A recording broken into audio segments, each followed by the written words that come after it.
읽겠습니다. 같이, 제가 다 읽겠습니다. 잘 보시기 바랍니다. 너는 무교절을 지키되 내가 내게 명령한 대로 아비벌 그때에 이래 동안 누룩 없는 빵을 먹을지니 이는 내가 아비벌에 이집트에서 나왔습니다. 태를 여는 것은 다 내 것이니 내 가축 가운데 첫 새끼로 수컷은 소든지 양이든지 다 그러하니라. 그러나 나귀의 첫 새끼는 어린 양으로 대속할 것이요. 자, 20절을 같이 읽겠습니다. 그러나 나귀의 첫 새끼는 어린 양으로 대속할 것이요. 대속하지 아니하려면 그 목을 꺾을 것이며 내 아들들 가운데 처음 난 자들은 다 대속할지니라. 아무도 빈손으로 내 앞에 보이지 말지니라.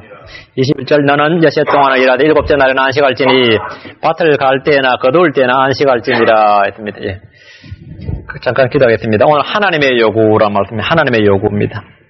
위대하시고 거룩하신 하나님 아버지, 하나님께서 저희에게 생명의 말씀을 주시고 저희가 이 땅에서 행해야 할 일들을 명령해 주셨습니다. 하나님 아버지, 저희 자신은 주의 거룩한 요구를 아무것도 행할 힘이 없지만 주께서 저희 안에 성령을 주시고 권능을 허락해 주셔서 저희라고 주의 말씀대로 행하여 살도록 해 주심을 감사합니다.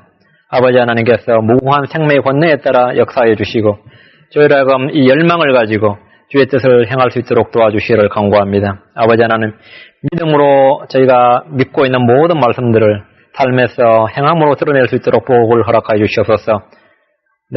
나는 믿음을 내게 보여줄 테니 너는 행위를 내게 보이라 하신 말씀처럼 우리는 주님께서 주신 말씀들을 단지 믿기만 하고 행하지 않는 자들이 되어서 자신을 속이는 일이 없도록 도와주시고 믿음에 늘 선한 행위가 뒤따르도록 복을 허락하여 주시옵소서. 감사를 드렸고 예수님을 기도합니다. 아멘. 하나님은 모세를 통해서 이스라엘 백성들에게 몇 가지 요구를 하셨습니다. 첫째는 무교절을 지키라 18절 말씀이고 그 다음에 19절 20절에는 가축의 첫 새끼는 다 주님의 것이다. 그래서 다 주님의 것이다. 그래서 주님께 대속해서 드리라. 그 다음 21절은 셋째는 안식일을 지키라고, 다음에는 22절은 7절과 수장절을 지키라 했고요. 다음 다섯째는 한 해에 3번 하나님 정한 날에 함께 모여서 명절을 지키라 24절 말씀이고, 구약의 3대 명절 있죠. 6월절, 7절절, 수장절인데 6월절은 무교절의 첫날이니까 무교절, 7절은 신약에서 오순절이라고 합니다. 구약에서는 7절만 나오고 오순절의 말이 안 나오고 신약에는 이제 7절이 안 나오고 오순절만 나오는데 같은 말입니다. 수장절은 장막절입니다. 그래서 여기 3대 명절이 다 모여서 지키라고. 여섯째는 희생물을 드리되 누룩과 함께 드리지 말고 6월절 희생물은 그 다음날까지 남겨두지 말라 25절 말씀. 일곱째는 마지막으로 그 땅에서 처음 난 것들은 모두 다 주님께 드리라. 이렇게 아주 짧게 이렇게 7가지 명령을 이제 모세가 두 번째 산에 올라갔을 때 율법을 다시 새겨주시면서 주신 명령입니다. 그 절절히 간략하고도 짧게 이스라엘이 행해야 할 명령을 주었습니다. 모세는 두 번째 산에 올라갔을 때 돌판에 율법을 이제 새로 이제 써서 주님께 새로 쓰셔서 다시 율법을 받았을 뿐 아니라 이와 같이 7가지 이스라엘이 행해야 할 하나님의 특별한 요구를 받아서 내려왔습니다. 이 명령들은 이스라엘 백성들이 십계명과 더불어서 반드시 지켜야 할 거룩한 율법이었습니다. 이 7가지 명령은 자세히 보면 예수 그리스도께서 이 땅에 와서 이스라엘을 구속하고 온 세상을 구원할 십자가 사역에서 천년왕국 때까지의 그 일을 예표적으로 보여주는 사건들입니다. 6월절은 주님께서 6월절 어린 양이 되신다는 모양입니다. 이제 십자가 사건을 예표하고 7.7절은 믿는 이들 위해 성령이 임하는 날입니다. 그러다 교회를 형성하는 날이고 장막절은 주님의 재림을 예표하는 날입니다. 구약의 모든 절기와 의식과 종교적 행사 등은 우리 주 예수 그리스도를 집중적으로 조명함으로써 이들이 율법의 인도를 받아서 주님을 믿도록 아주 정밀하게 안배가 되어 있음을 그렇게 이제 이 짝이 딱 맞춰져 있음을 볼 수 있습니다. 성도들의 삶에 대한 것들도 모두 포함되어 있습니다. 구체적으로 말씀을 살펴보도록 하겠습니다. 18절입니다. 나는 무교절을 지키되 내가 내게 명령한 대로 아비벌 그때에 이래 동안 누룩 없는 빵을 먹을지니 이는 내가 아비벌의 이집트에서 나왔습니다. 그 아비벌은 이스라엘의 종교력으로 1월달이고 우리가 말하는 3월달입니다. 그러니까 이날을 이제 이스라엘의 1월달로 본 겁니다. 아비벌이라고 합니다. 무교절은 6월절을 포함해서 일주일입니다. 무교절의 첫날이 6월절입니다. 6월절에 그들이 어린 양을 잡아먹고 아침에 일찍이 이집트를 나왔습니다. 하나님의 어린 양은 이날이 죽은 날이지만 이스라엘에게 이 날은 명절로 주어졌습니다. 명절은 사람들이 함께 모여서 먹고 즐기는 날이며 교제의 날입니다. 세상 사람들의 명절에서 볼 수 있는 술이나 가무나 이런 건 없지만 이 날은 거룩한 지표로 모이는 날이며 함께 교제하는 날입니다. 이는 사람들의 명절이 아니고 주의 6월절, 주의 명절이기 때문입니다. 주님의 죽으심은 성도들에게 즐거운 명절이 됩니다. 주님의 죽으심은 성도들에게 생명이 됩니다. 무교절은 유월절에 피를 통해서 구속받은 사람들만이 지킬 수 있습니다. 고린도전서 5장 7절과 8절에 너희는 누룩 없는 자들인즉 새덩어리가 되기 위하여 묵은 누룩을 내버리라. 이는 우리의 유월절 어린 양 그리스도께서 우리를 위하여 희생물이 되셨습니다. 그러면 우리가 이 명절을 지키되 묵은 누룩으로도 말고 악의와 악독의 누룩으로도 말며 오직 순전함과 진실함의 누룩 없는 빵으로 하자 했습니다. 누룩 없는 빵을 먹는 것은 성도들의 일생을 예표합니다. 거룩한 삶의 시작은 주님의 십자가로부터 비롯됩니다. 성결의 기초는 뭐냐? 성결의 기초는 어린 양의 피입니다. 주님의 살을 먹고 그 피를 마시는 자마다 하나님의 뜻대로 거룩히 분리된 삶을 살아야 됩니다. 우리는 죄에 대해서 죽은 자들이 되었기 때문입니다. 로마서 6장 6절과 7절에 우리가 알거니와 우리 옛사람이 그분과 함께 십자가에 못 박힌 것은 죄의 몸을 멸하여 다시는 죄를 섬기지 아니하게 하려 함이니 이는 죽은 자가 죄로부터 해방되었음이니라 했습니다. 무교절은 바로 죄로부터 죽었다는 것. 그래서 성별된 생활을 해야 된다는 걸 말해줍니다. 이스라엘의 유월절은 죄를 이기는 하나님의 방법이 어린 양의 죽음에 있다는 사실을 보여주었습니다. 죄를 이기는 방법은 뭐냐? 우리가 어떻게 죄에 대해서 투쟁하거나 싸워서 이기는 것이 아니라 하나님의 어린 양 예수를 속에서 죽었다는 사실입니다. 죄를 이기는 유일한 방법은 죄에 대해서 죽는 것입니다. 이것은 참으로 역설이지만 죽음이 승리의 비결입니다. 죽음이 거룩의 비결입니다. 하나님은 어린 양의 죽음으로만 두신 것이 아니고 성도들 안에 그 죽음을 실제화시키심으로써 믿는 자들을 다 그리스도의 죽음에 동참자가 되게 하셨습니다. 그리스도의 죽음은 그리스도 혼자만의 죽음, 단독의 죽음이 아니라 모든 성도들이 함께 죽음이 되게 하셨습니다. 우리는 죄에 대해서 죽었고 그렇게 죽은 자로 여겨야 합니다. 로마서 6장 11절에 이와 같이 너희도 너희 자신을 죄에 대하여 죽고 참으로 죽은 자요 하나님께 대하여는 예수 그리스도 우리 주를 통하여 산 자로 여길지어다 했습니다. 이는 믿음의 실제적인 적용입니다. 정보나 지식이 실제화가 되려면 거기에는 오류가 없어야 됩니다. 잘못된 정보나 잘못된 지식을 받아들여서 그걸 실제화시킨다는 것은 불가능한 일입니다. 내가 아무리 믿고 아무리 해보려고 해도 안 됩니다. 아무리 해도 안 되면 뭐라 그럽니까? 이거 뭐 잘못된 거지 이렇게 말합니다. 그죠? 이건 뭐가 잘못된 사실이지. 잘못된 정보지. 잘못된 지식이지. 이렇게 됩니다. 가상의 정보나 거짓된 정보를 지식으로 받아들이면 아무리 노력을 해도 아무리 매뉴얼대로 해도 실제가 될 수가 없습니다. 일단 정보와 지식은 정확해야 됩니다. 사실이어야 합니다. 사실이어야 됩니다. 역사적 사실이어야 되고 영적 사실이어야 됩니다. 그런 점에서 우리가 그리스도와 함께 죽었다는 사실은 정확한 영적인 지식이고 정확한 사실입니다. 그래서 활용 가치가 있고 믿을 때 실제가 되는 것입니다. 믿어보면 실제가 된단 말입니다. 사실에 근거한 지식은 믿을 때 우리 안에서 진리로서 힘이 됩니다. 진리로서 힘이 됩니다. 그리고 실제적 능력이 됩니다. 믿음과 거룩한 순종이 있을 때 진리의 지식은 참된 능력으로 드러나고 열매가 되고 실제가 됩니다. 유월절 어린 양은 유월절 어린 양의 죽음은 그리스도 예수의 죽음은 말이에요. 나의 죽음이 되고 내가 그것을 사실로 받아들이고 죽은 것으로 여기면 그것이 내 안에서 내가 참으로 그러하구나 그렇게 진리로 여겨진다면 그 다음에는 그 죽음이 우리 속에서 실제가 됩니다. 그러니까 그리스도가 우리가 알거니와 우리 옛사람이 그분과 함께 십자가에 못 박힌 것은 이렇게 우리가 알거니와 하고 다음엔 너희 자신을 죄에 대해 참으로 죽은 자요 이렇게 되고 그 다음엔 어떻게 되느냐 고린도서 4장 10절 11절에 우리가 항상 주 예수님의 죽으심을 몸에 짊어짐은 예수님의 생명 또한 우리 몸에 나타나게 하려 함이니라. 우리 살아있는 자가 예수님으로 하여 항상 죽음에 넘겨짐은 예수님의 생명 또한 우리 죽을 육체에 나타나게 하려 함이니라 했습니다. 내가 죽은 대로 여겨지면 다음에는 예수의 죽음을 내가 실제적으로 우리 죽을 몸에 짊어짐으로써 예수님의 생명이 우리 육체에 나타나게 하는 것. 이것이 바로 생명의 성례 역사다. 이것을 가지고 예수 그리스도께서 우리의 형상으로 형성되고 있다. 이렇게 말하는 겁니다. 이것이 그리스도인의 삶입니다. 십자가에서 우리를 대속해서 죽으신 주 예수를 죽음은 굳게 믿지만 자신이 죽은 것으로 믿지 않는 사람들은 영적 생활을 영위 할 수가 없습니다. 그 사람은 종교 생활밖에 할 수 없습니다. 종교 생활밖에 할 수 없습니다. 주님의 죽으심이 자신의 죽음인 줄 알아야 할 뿐 아니라 주님의 죽음을 몸에 짊어지는 것이 제자의 삶이며 영적인 삶이라는 사실을 알아야 됩니다. 나의 생명은 그리스도 십자가에서 태어난 생명이라는 점을 알고 그분의 죽으심에 자신을 넘겨줄 때 내가 그리스도와 함께 죽은 사실이 실제가 됩니다. 다음엔 예수님의 부활의 생명이 우리 몸에 드러나게 됩니다. 19절입니다.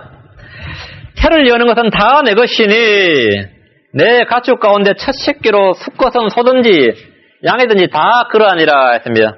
태를 여는 것은 다 내 것이니 했습니다. 태를 여는 것은 다 내 것이니. 이 말씀은 세상의 모든 생물이 다 주님의 소유라는 사실을 알려줍니다. 자녀는 결코 부모의 소유가 아닙니다. 때로 첫아들만 주님의 것이라고 생각한다면 이는 성경을 거랄기로 읽은 것입니다. 태를 여는 것은 다 내 것이니라고 말, 다 내 것이니. 시편 127편 3절에 보라 자식들은 주의 유산이요 태의 열매는 그분의 보상이로다 했습니다. 태의 열매는 그분의 보상이고 자식들은 주의 유산입니다. 또 성경 말합니다. 출애굽기 23장 2절에 이스라엘 자손 중에서 처음 난 것 곧 사람이나 짐승을 막론하고 태를 여는 것은 무엇이든지 다 거룩히 구별하여 내게 돌리라. 그것은 내 것이니라 했습니다. 처음 난 것만이 주님의 것이 아니고 태를 여는 것은 다 무엇이나 주님의 것이라는 겁니다. 이 세상에 주님의 소유가 아닌 것이 없습니다. 민수기 18장 15절에 그들이 죽게 가져오는 바 육체의 태를 연 것은 사람이나 짐승이나 다 내 것이로되 그럼에도 불구하고 사람에서 처음 난 자는 반드시 대속할 것이요 부정한 짐승의 첫 새끼도 대속할지니라 했습니다. 나의 것 너의 것 이렇게 구분을 하지만 근본적으로 다 주님의 것이라는 점을 인식할 때 우리는 탐욕에서 벗어나서 신실한 청지기로서의 삶을 살 수 있게 됩니다. 나의 것은 본래 다 내 것인데 내가 주님께 얼마를 떼어드린다가 아니고 나의 것은 다 주님의 것인데 내가 잠시 맡아서 주님의 뜻대로 사용하는 것이 전부란 점입니다. 그것이 청직입니다. 자식도 그렇고 소나 양도 마찬가지고 들에서 난 모든 소출도 그럽니다. 사람이 물질의 탐욕을 부리는 것은 주님의 소유권을 인정하지 않고 그것이 자신의 것이라고 생각하기 때문입니다. 주님께서 모든 것이 다 자신의 것이라고 할 때 우리가 그것을 솔직하게 인정하고 그것을 받아들이는 것을 우리는 주권신앙이라고 합니다. 이거 다 주님의 것이다. 내 것이 하나도 없고 다 주님의 것이다. 이걸 인정하는 것을 성도들이 이 세상에서 살아갈 때 가장 그 순례자의 삶을 편안하게 사는, 가볍게 사는 길입니다. 사람이 물질에 자꾸 모이고 욕심을 부리고 탐심을 갖게 되는 것은 주님의 소유권을 인정하지 않고 그것을 자신의 것이라고 자꾸 여기고 자신도 모르게 자꾸 자신의 것이라고 생각하기 때문입니다. 자신이 주인인 줄로 아는 것은 이미 그가 하나님의 것에 대해서는 도둑이고 강도임을 선포하는 것과 다를 바 없습니다. 내가 남의 땅에서 농사를 지을 때 우리는 내가 농사를 지어도 그 땅이 주인의 것이라는 걸 압니다. 그죠? 주인의 걸 알아요. 예전에는 소작농이 참 슬펐어요. 소작농 하면 사실 피땀 다 흘려 일해도 어떤 날 또 농사 잘 안 돼도 주인은 그거 별로 고려 안 하고 약정한 대로 막 20% 달라면 20% 가져가고 막 그랬습니다. 그럼 참 죽을 맛이 농사지도 남는 게 별로 없었고 그랬어요. 고생들 하고 그죠? 요즘 이제 시골 가면요. 노인들밖에 없어요. 한국 시골 가면 노인들밖에 없어요. 땅이 그냥 놀아요. 제발 우리 땅 좀 맡아주죠. 그 땅이 그냥 놀면 그 땅은 수풀이 해버립니다. 우리 땅 제발 좀 맡아달라고 막 사정하는 판국입니다. 그래가지고 요즘은 그냥 막 시골 가보면 막 제가 제 고향 동네만 해도 제일 나이 어린 분이 우리 동네 제일 나이 어린 분이 60몇 세인데 제 사촌 형님이 제일 나이가 어린 분인데 그게 60세 넘으셨어요. 그 나이가 그 동네 제일 어려요. 우리 사촌 형님이 죽으면 우리 동네가 존재할지 몰라요. 그러나 그 넓은 땅 10만 평이 넘는 대단 땅 어떻게 하니까 5명이 짓는답니다. 5명이 기계를 가지고 이제 5명이 공장을 농사 짓는 주식 회사야. 5명이 그냥 헬리콥터로 뿌려버리고 그렇게 짓는 거예요. 평지로. 그러면 가면 빌려주면 돈 많이 받냐? 그러면 못 받아요. 왜 못 받냐? 농사 지어주는 것만도 감사해. 그런다고 해서, 그렇게 됐다고 해서, 그 땅을 농사 짓는 사람이 이건 내 것이다, 이렇게 주장할 수는 없어요. 어디까지나 주인이 다 따로 있단 말이죠.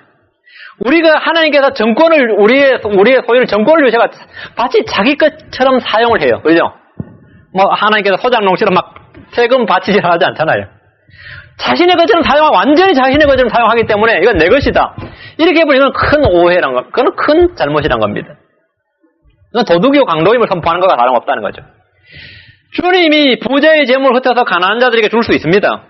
그래도 그건 강탈이 아닙니다. 왜? 주님 자신의 것이에요. 본래 주님의 것이기 때문입니다. 삶의 전 부분에서 이 점을 인정하는 것이 주권신앙입니다. 그러니까 주님께서 마음대로 하셔도 그건 전혀 이상이 없는 거예요. 참된 헌신이란 무엇인가요? 주님의 것을 주님의 것으로 인정하고 드린 겁니다. 역대기상 25장 14절에 나는 누구며 내 백성은 무엇이기에 우리가 이런 식으로 자원하여 드릴 힘이 있겠나이까? 이는 모든 것이 주께로부터 나왔으며니 우리가 주의 것에서 주께 드렸을 뿐이니이다 했습니다. 모든 것이 다 주의 것이에요.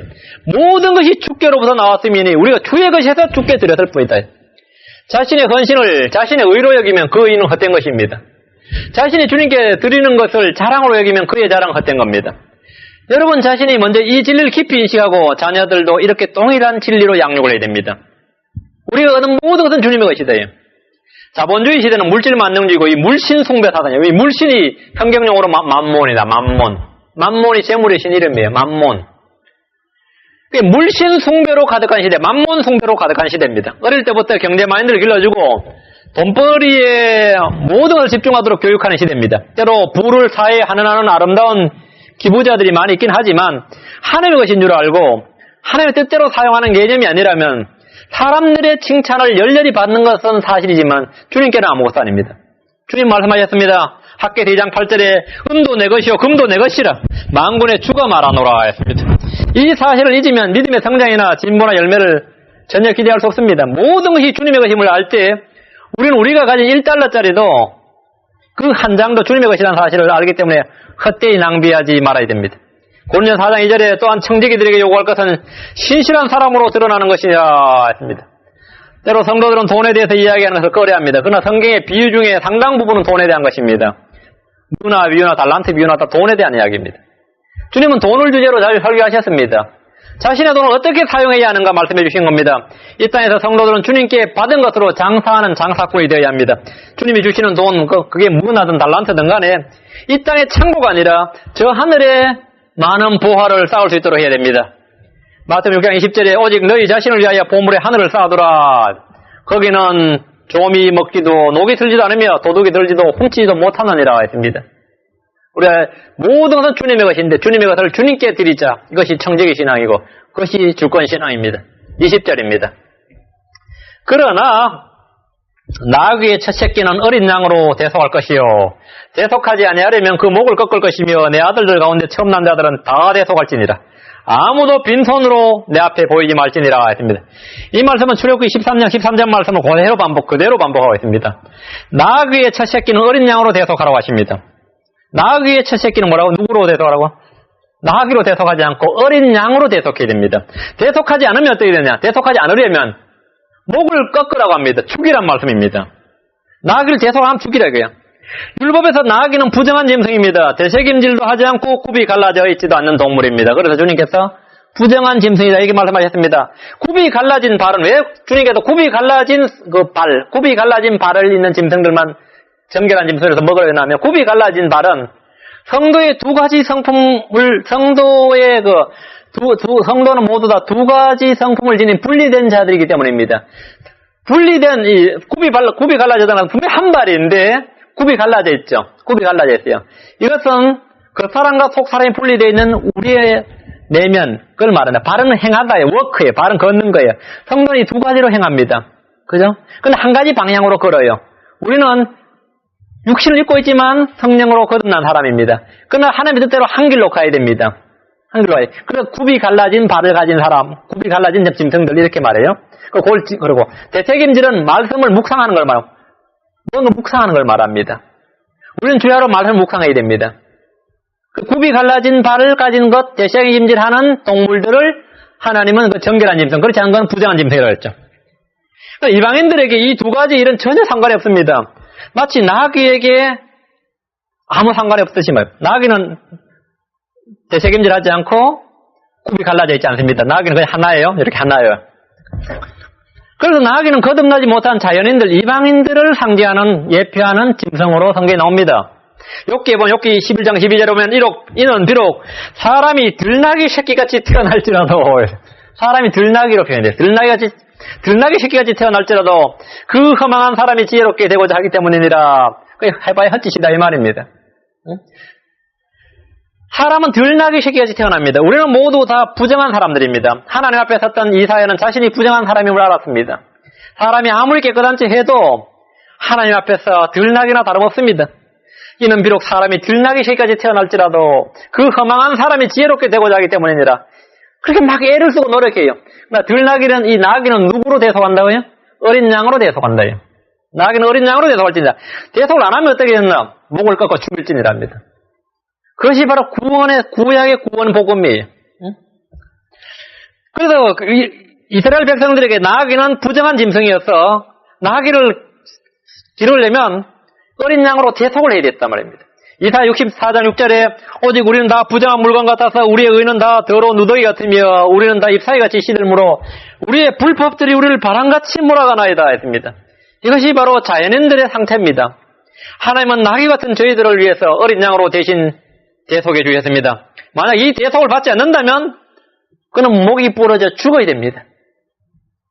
나귀의 삶과 죽음이 어린 양에게 달려있듯이 세상 사람들의 삶과 죽음이 주 예수 그리스도의 대속에 달려있음을 보여주는 것입니다. 나귀는 어리석은 동물, 고집이 세고 완고한 동물을 상징적으로 잘 보여주는 그런 동물입니다. 아주 나귀 새끼 하면 동화에도 나오고 이솝 우화에도 나오고 세상 어느 민족, 어느 설화에서 민족 동화에도 다 완고한 동물, 어리석은 동물, 고집이 센 동물 이렇게 나옵니다. 이런 동물에 대해서 조금의 지식만 있어도 다 아는 이야기입니다. 이 점에서 나귀는 거듭나지 못하는 세상 사람들을 잘 예표합니다. 고린도서 2장 14절에 그러나 본성에 속한 사람은 하나님의 영의 것들을 받아들이지 아니하나니 그 까닭은 그것들이 그에게는 어리석은 것이기 때문이요. 또 그가 그것들을 알 수도 없나니 그 까닭은 이러한 것들이 영적으로 분별되기 때문이니라 했습니다. 나귀의 어리석음과 자연인들의 어리석음이 동일합니다. 그들은 영적인 것들을 받아들일 수가 없을 뿐 아니라 그런 것들이 모두 다 어리석게 보입니다. 에베소 4장 17과 18절에 그러므로 내가 이것을 말하며 주 안에서 증거하노니 이제부터 너희는 다른 이방인들이 헛된 생각 속에서 걷는 것 같이 걷지 말라. 그들의 지각은 어두워지고 그들 속에 있는 무지와 그들의 마음이 눈먼 것으로 인하여 하나님의 생명에서 떨어져 있도다. 헛된 생각, 지각이 어두워지고 무지와 마음이 눈먼 것, 이것이 바로 나귀의 상태입니다. 이것이 바로 자연인들의 상태란 겁니다. 이것이 자연인들의 상태. 이방인들의 지각은 나귀처럼 어두워져 있고 그들의 마음은 눈이 멀어 있습니다. 이런 이유로 나귀는 어린 양으로 대속을 받아야 됩니다. 하나님의 어린 양 예수 그리스도께서는 어리석음과 무지와 눈먼 것을 고쳐주시는 분입니다. 주님께서 빛으로 오셔서 우리의 눈먼 것을 고쳐주셨습니다. 주님께서 우리의 지각을 밝히 열어주시는 분입니다. 우리의 무지를 깨우쳐주시는 분이다. 요한일서 5장 20절에 보면 또 우리가 아는 것은 하나님 아들이 오셔서 우리에게 깨달음을 주사 우리로 하여금 진실한 신분을 알게 하신 것과 우리에게 깨달음을 주사 알게 하셨다요. 또 우리가 진실하신 분 곧 그분의 아들 예수 그리스도 안에 있는 것이니 이분은 참 하나님이시여 영원한 생명이시니라 했습니다. 나귀와 같은 저희들을 목자의 인도를 받는 어린 양으로 삼아주신 은혜가 바로 우리 주 예수 그리스도께서 이 땅의 대속의 결과, 그분의 사역의 결과란 겁니다. 사람들은 자신의 상태가 나귀와 같다는 사실을 잘 모릅니다. 마치 개나 돼지가 진주의 가치를 알지 못하듯이 자연인들에게는 영적 보아들이 어리석은 것일 뿐입니다. 하나님은 사람들이 얼마나 짐승 같은지를 보여주십니다. 그래서 매일 신문이나 뉴스를 통해서 인간이 얼마나 사악한지 짐승과 다를 바가 없는지를 연일 보도해 주십니다. 여기 신문이나 뉴스를 갖다 보면은 인간이 얼마나 사악하고 얼마나 짐승 같은가 이게. 그래서 사람들이 자기 입으로 그럽니다. 인면수심이라 그러죠. 인면수심이라 그래요. 사람의 얼굴, 짐승의 마음, 숫자, 짐승 숫자예요. 짐승의 마음이단 말이에요. 이런 짐승 같은 놈들이 있나, 이거. 근데 그건 자신은 예외인 줄 아는데 자신은 예외가 아니에요. 다들 똑같은 자예요. 똑같은 자인데, 막 이제 비난하고 정죄하고 막 입에 거품 물죠. 그래서 이런 사람들이 징역 3년, 4년에 받으면, 한국은 법이 너무 약해. 미국처럼 100년, 200년 때려야 된다 그러고 그러잖아요. 사형시켜 버려야 된다면 분노를 합니다. 사람의 마음이 얼마나 악하고 짐승과 전혀 다를 바가 없는지를 이 시대, 이 세대는 모든 사람들이 다 인정하는 바예요. 다 아는 바입니다. 그건 교육으로 되지 않습니다. 고린도전서 3장 18절에 내가 내 마음속으로 사람들의 아들들의 상태에 대하여 이르기를 하나님께서 그들을 드러내시리니 이것은 그들로 하여금 자기가 짐승임을 보게 하려 하심이니라 하였노라. 사람들의 아들의 상태가 뭐라고요? 하나님께서 그걸 드러내 주시는데 이것은 그들로 하여금 자기가 짐승임을 보게 하려 함이니라. 아, 내가 짐승이구나. 내가 개나 돼지나 나귀가 똑같구나. 내가 독사의 혀를 가지고 있는 사람이구나. 이거를 뭐라 드러내 보여주신대요. 보게 하려 하심이니라. 하나님께서 나의 이런 상태를 드러내 보이실 때 사실 우리는 절망하지 않을 수가 없습니다. 물로 가려도 안 되는 거예요. 저는 어떤 형제가 이 능구렁이 같은 놈한테 그걸 칭찬으로 듣고 좋아하는 사람 봤어요. 능구렁이 같은 놈이 어떻게 능구렁이가 칭찬일 수 있어요? 늑대 같은 놈 하면은 음흉한 놈 뭐 그래 되죠. 짐승 사갈 같은 놈, 사악한 놈. 하여튼 짐승의 비유를 많이 하잖아요. 돼지 같은 놈은 다 뚱뚱해서 그렇다 하지만 마음을 비유할 때 말이죠. 아주 사악한 사람 할 때는 근데 점잖게 굴면 능구렁이 같은 놈 그런 표현 쓰죠. 그래서 사람이 그래요. 자기가 짐승임을 보게 하려 하심이라는데 그건 자랑이 아니고 칭찬도 아니에요 사실은. 그래서 그때 절망을 해야 되는데 은근히 좋아하는 사람이 있어요. 구원에 적이 없어요. 우리의 육신 안에 선한 것이라고는 조금도 없다는 걸 알고 우리가 더러운 걸레 같은 자임을 알 때 하나님은 예수 그리스도를 통해서 우리를 구속해 주시는 겁니다. 나에게 첫 새끼는 어린 양으로 구속할 것이요. 이 말씀이 바로 구약에 드러난 은혜로운 복음인 겁니다. 나에게 첫 새끼는 어린 양으로 구속할 것이요. 다시 20절 말씀 보십시오. 그러나 나에게 첫 새끼는 어린 양으로 대속할 것이요. 대속하지 아니하려면 그 목을 꺾을 것이며 내 아들들 가운데 처음 난 자들은 다 대속할지니라. 아무도 빈손으로 내 앞에 보이지 말지니라 했습니다. 아무도 빈손으로 내 앞에 보이지 말지니라. 구속받은 이스라엘 백성들은 하나님의 주신 것이 있습니다. 하나님께서 그들에게 뭘 주신 것이 있다. 그들이 받은 것은 결코 적은 것이 아니었습니다. 신명기 6장 10절과 11절에 보면 주 내 하나님께서 내 조상 아브라함과 이삭과 야곱에게 맹시하여 내게 주리라 하신 땅으로 너를 들어가게 하시고 내가 건축하지 아니한 크고 좋은 도시들을 주시며 내가 채우지 아니한 집 곧 좋은 물건들이 가득한 집을 주시고 내가 파지 아니한 우물을 주시며 내가 심지 않은 포도원과 올리브 나무를 주사. 그냥 얻은 겁니다. 그냥 얻은 거예요. 자신들이 노력해서 평생 동안 몇십 년 일을 해서 얻은 게 아니에요. 그냥 얻은 거예요. 주님 유업으로 그냥 주셨습니다. 이들은 주님께 받은 것을 주님께 들고 나와야 됩니다. 주님께 받은 걸 주님께 들고 나와야 돼요. 마찬가지로 구원받은 성도는 주님 앞에 빈손으로 나오지 말아야 됩니다. 우리는 영적 제사장들이기 때문입니다. 베드로전서 2장 5절에 너희도 살아있는 돌들로서 영적인 집으로 건축되고 예수 그리스도를 통하여 하나님께서 받으실 영적 희생물을 드리는 거룩한 제사장이 되었도다. 뭐를 드리라고요? 영적 희생물들을 드리는 거룩한 제사장이 되었다. 희생물을 드려야 됩니다. 빈손으로 나오면, 제사장이 빈손으로 성전에 나오면 어떻게 되겠습니까? 마찬가지로 우리는 영적 희생물을 들고 주님 앞에 나가야 됩니다. 영적 희생물을 드리는 거룩한 제사장. 이것이 성도의 신분이며 동시에 성도의 역할, 임무입니다. 제사장은 제사장으로 할 일이 있다는 거죠. 우리는 소나 양을 잡는 레위지파 아론의 계열을 따른 제사장이 아니고 우리는 멜기세덱의 계열입니다. 우리는 예수 그리스도에 따라 제사장이 된 겁니다. 소나 양과 같은 희생물을 드리는 제사장이 아닙니다. 영적 희생물을 드려야 돼요. 우리는 영적 희생물을 드리는 제사장입니다. 우리는 주님께 드릴 영적 희생물이 있어야 합니다. 빈손으로 주님께 나오면 안 됩니다. 우리는 충만한 감사와 찬양과 기쁨의 희생물이 있어야 합니다.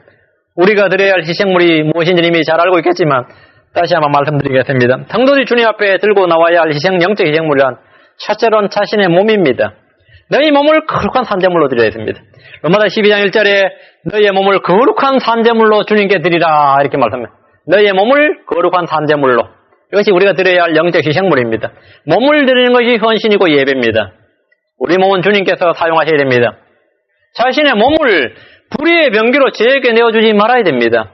주님께 내어드려서 성례 열매를 맺도록 해야 되고 주님의 일을 하도록 해야 됩니다. 주님의 생명이 우리 몸을 통해서 드러나도록 해야 합니다. 이것이야말로 진정한 희생물입니다. 성경 보면 말합니다. 로마 6장 13절에 또한 너희 지체를 불의의 도구로 죄에게 내어주지 말며 오직 너희 자신을 죽은 자들로부터 살아난 자로서 하나님께 드리고 너희 몸을 말해 하나님께 드리고 너희 지체를 의의 도구로 하나님께 드리라. 우리 지체를 손, 발, 내 손과 내 발, 내 눈과 귀, 입과 혀가 불의의 도구로 죄에게 내어준다면 구원받은 성도로서는 치욕이고 주님께 대한 반역입니다. 그냥 육신의 일들로서 육신의 일들만 평생으로 하고 말 것입니다. 그가 구원을 받아 자유를 누린다 해도 영원한 형벌을 받지 않는다 하더라도 그는 다시 죄의 종이 되고 말 것입니다. 로마서 6장 16절에 너희 자신을 누구에게 종으로 내어주어 순종하게 하면 너희가 순종하는 그 사람의 종이 되는 줄을 너희가 알지 못하느냐. 혹은 죄의 종으로 사망에 이르고 혹은 순종의 종으로 의에 이르느니라 했습니다. 우리 몸은 주님께 드려질 때만 진정한 효용 가치가 있습니다. 주님께 내어드릴 때만 효용 가치가 있습니다. 우리가 드려야 할 영적 희생물은 헌물입니다. 빌립보 4장 18절 나옵니다. 성교 헌금이나 구제 헌금이나 형제들을 돕는 헌물은 달콤한 향기며 하나님께서 받으실 만한 희생물이며 하나님을 심히 기쁘시게 하는 것이다 했습니다. 빌립보 4장 18절에 오직 내게는 모든 것이 있고 희생물들을 드리셔야 됩니다. 우리는 그걸 드리는 영적 희생물입니다. 영적 제사장들입니다. 우리가 힘써 일하는 것은 형제를 돕기 위한 것입니다. 우리는 복음의 사역자를 위해서 무엇인가를 드릴 때 주님 그것을 영적 희생물을 드렸다 이렇게 말씀하시고 받으실 만한 희생물, acceptable 됐다. 받으실 만한 희생물이라 했습니다.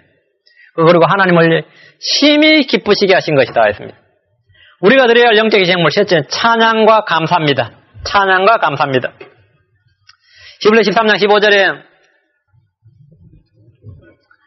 그러므로 우리가 그분을 통하여 계속해서 찬양의 희생을 하나님께 드리자. 이것은 그분의 이름에 감사를 드리는 우리 입술의 열매니라 했습니다. 시편 기자는 말하기를 시편 69편 31절 31절에 내가 노래로 하나님의 이름을 찬양하고 감사로 그분을 크게 높이리니 이것이 또한 수소나 뿔과 굽이 있는 황소보다 주를 더 기쁘시게 하리라 했습니다. 매사에 주를 찬양하고 모든 일에 감사하십시오. 감사하는 입술은 주님을 매우 기쁘시게 하는 것입니다. 감사는 입술의 열매입니다. 감사는 입술의 열매입니다. 우리가 드려야 할 영적 희생물은 선을 행하는 것과 나누어 주는 것입니다. 히브리 13장 16절에 오직 선을 행하는 것과 나누어 주는 것을 잊지 말라. 이는 하나님께서 이 같은 희생물을 매우 기뻐하시기 때문이라 했습니다. 여러분이 선을 행할 때 무엇을 나누어 줄 때 주님은 매우 기뻐하십니다. 우리는 영적인과 물질적인과 삶의 경험과 지혜 등 모든 것을 나눌 수 있습니다. 나누어 주십시오. 주님은 넘치게 보상해 주십니다. 누가복음 6장 35절에 오직 너희는 너희 원수들을 사랑하고 선을 행하며 아무것도 바라지 말고 빌려주라.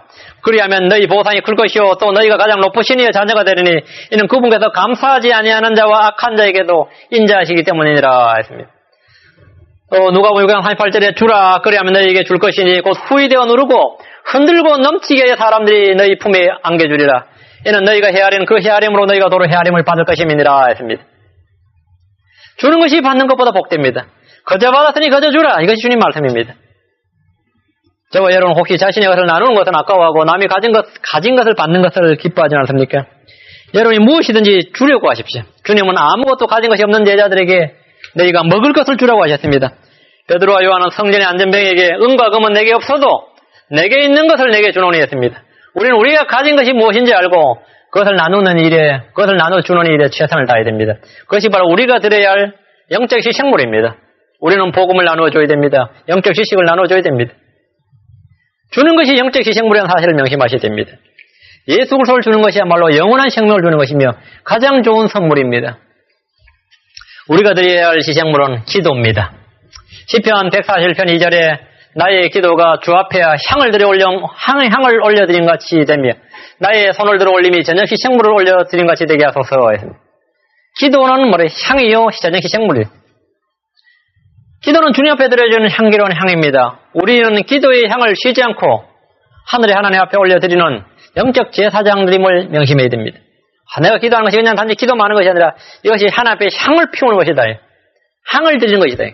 사도 요한이 성경의 마지막 책인 요한계시록을 기록하면서 그는 성도들의 기도가 하늘에서 무엇인가를 우리에게 보여주었습니다. 하늘에서 하나님께 드려진 향이라는 사실, 금대접에 담겨져 있는 향이라는 사실을 보았습니다. 계시록 5장 8절에 그분께서 그 책을 취하심에 네 짐승과 24장로가 저마다 하포와 향이 가득한 금대접들을 가지고 어린 양 앞에 드리니 이 향은 성도들의 기도라. 이 향은 성도들의 기도라.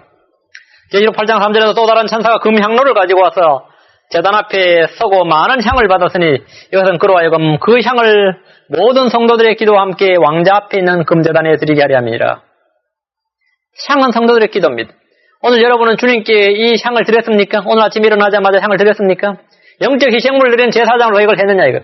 아침 저녁으로 향을 올려드리는 제사장과 같이 매일 주님께 기도의 향을 올리는 성도들이 되시길 바랍니다. 빈손으로 주님께 나오는 성도들이 없어야 합니다. 빈손으로 주께 나오지 말지니라 했습니다. 빈손으로. 21절입니다.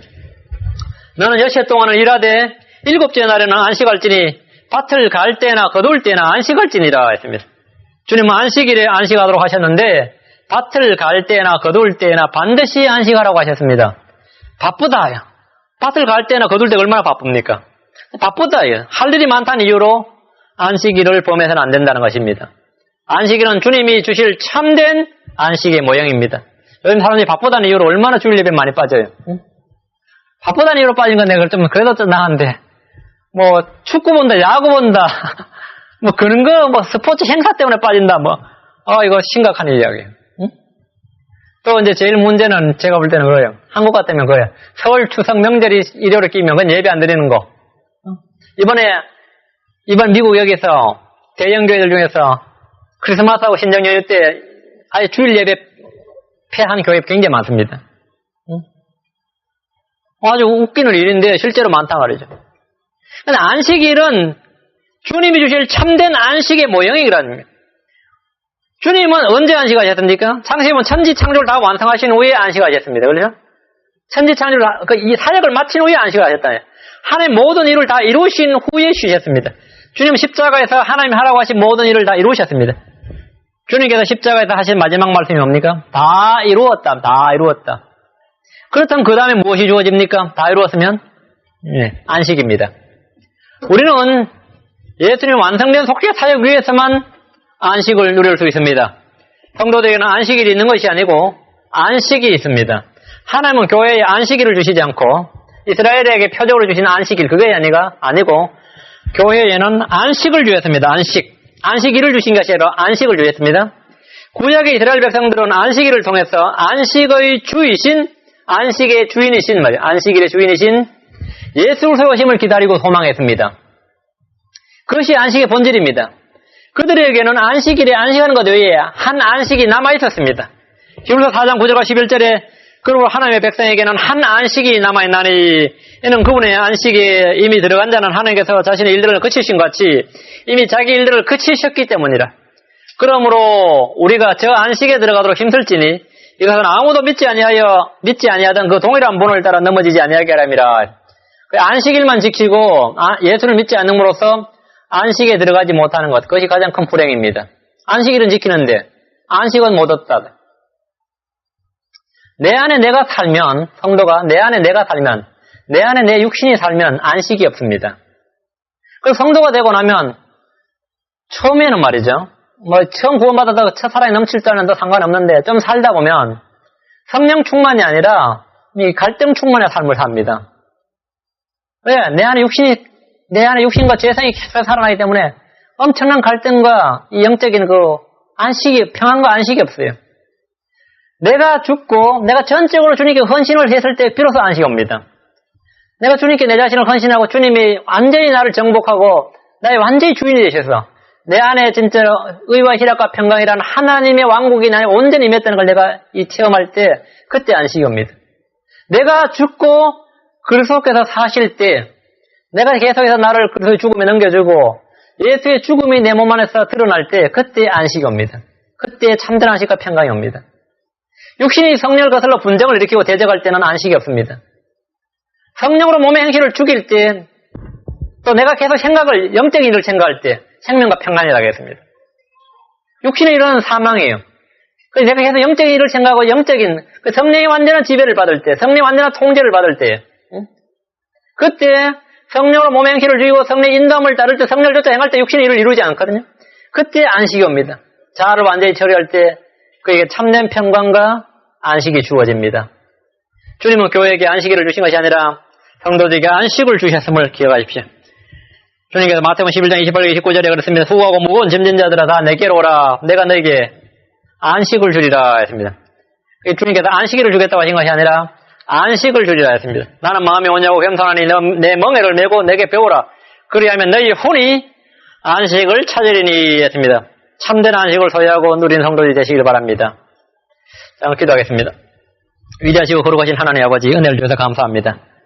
하나님께서 이스라엘 백성들의 요구하신 그 몇 가지 요구를 통해서 저희가 이 땅에서 살아간 영적 교훈들을 배웠습니다. 하나님 아버지, 저희가 참 나귀와 같이 참 굽이 갈라지도 아니하고 책임질도 하지 않던 그런 우리 마음이 짐승 것 같아서오나 어린 양께서 저희를 대속해 주심으로 말미암아 저희를 구속해 주심으로 말미암아 저희가 하나님의 어린 양이 되었고 하나님의 뜻이 무엇인지 분별할 수 있는 지각을 소유하게 되었고 하나님의 누구신지 알게 되고 또 거룩한 분으로 고백할 수 있게 되었음을 인해 진실로 감사합니다.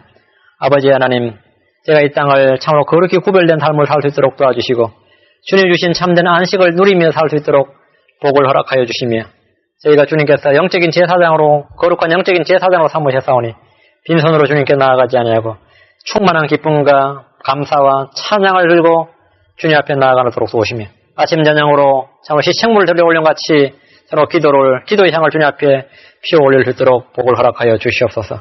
모든 성도들이 참으로 성령을 쫓아 행하고 성령의 온전한 통제와 지배를 받게 하시고 우리 주 예수 그리스도 안에서 참으로 성령 충만한 삶을 살 수 있도록 하셔서 하나님의 왕국이 마음 안에 늘 거하게 하시고 의와 희락과 참된 평강을 누리게 하여 주시옵소서. 감사를 드려 고 예수 성기도합니다. 아멘.